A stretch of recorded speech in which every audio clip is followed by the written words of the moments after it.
of ice rising out of the sea, with some of the world's mightiest mountains and glaciers, a continent larger than the whole of Europe.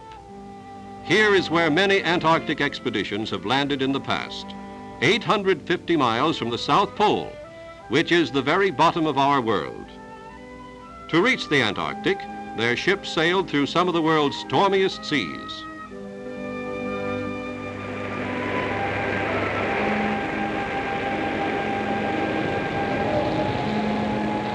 These are films of previous expeditions that have gone to explore Antarctica. Its ocean currents, its land and glacial formations, its weather, its atmospheric and magnetic phenomena, and many other scientific aspects of South Polar life. They met with haze and fogs and drift ice, segments of the Antarctic ice cap that have broken off and are being driven by wind and tide.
Camps and scientific research centers.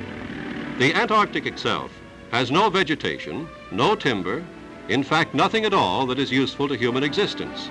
Everything must be brought by ship. It was near this campsite that Roald Amundsen, the Norwegian explorer, set out in 1911 to become the first man to reach the South Pole. He went by dog sledge.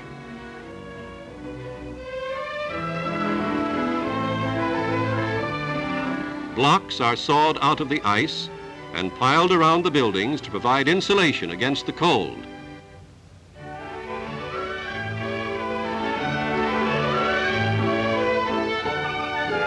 Ice blocks are also melted into drinking water.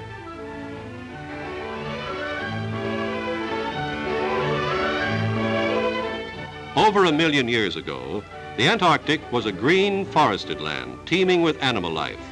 As the Ice Age descended, the penguin was the only land animal able to survive. It cannot fly, nor can it swim for great distances.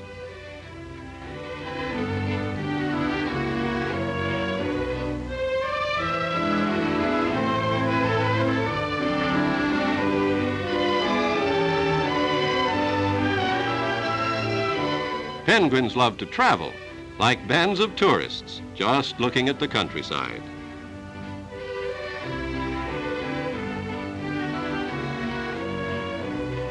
They will dive, then shoot right out of the water.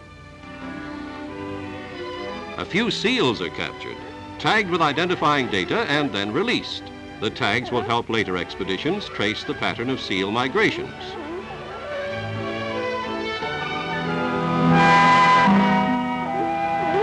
It was from this camp that several expeditions carried on explorations of a large area known as Little America. The camp was built as an underground center of research in all phases of Antarctic life: navigation, astronomic and atmospheric phenomena, and also mineralogy and geological history.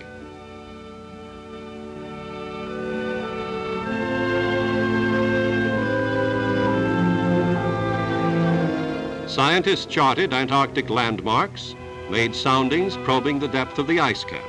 They recorded a mass of scientific data.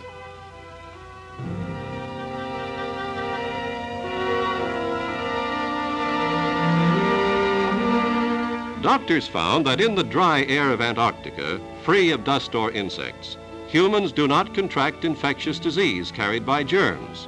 Human health is excellent as long as there is adequate protection against cold weather.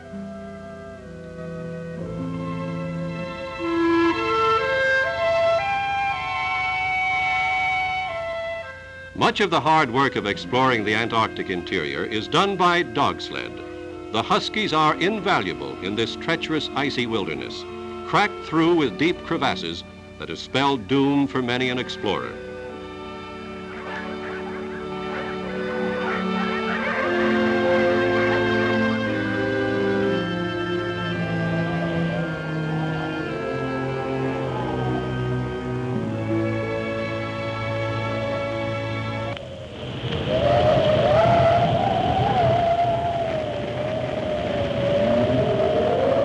Howling blizzards sweep down from the pole for weeks on end.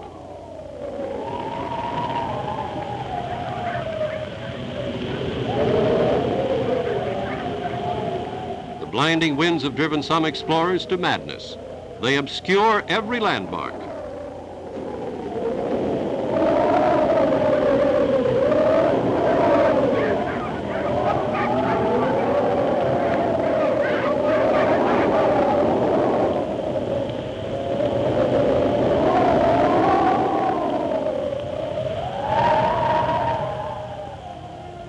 The sun brings back the Antarctic wasteland in all its icy splendor.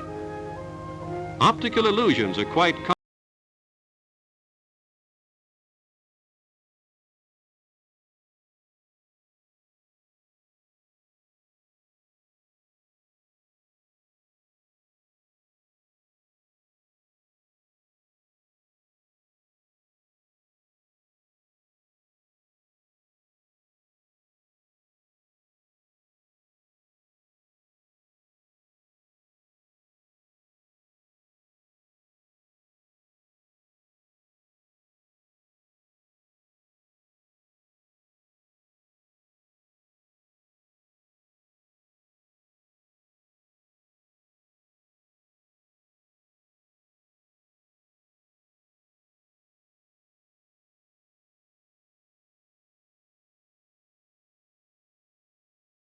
Of the planet Earth.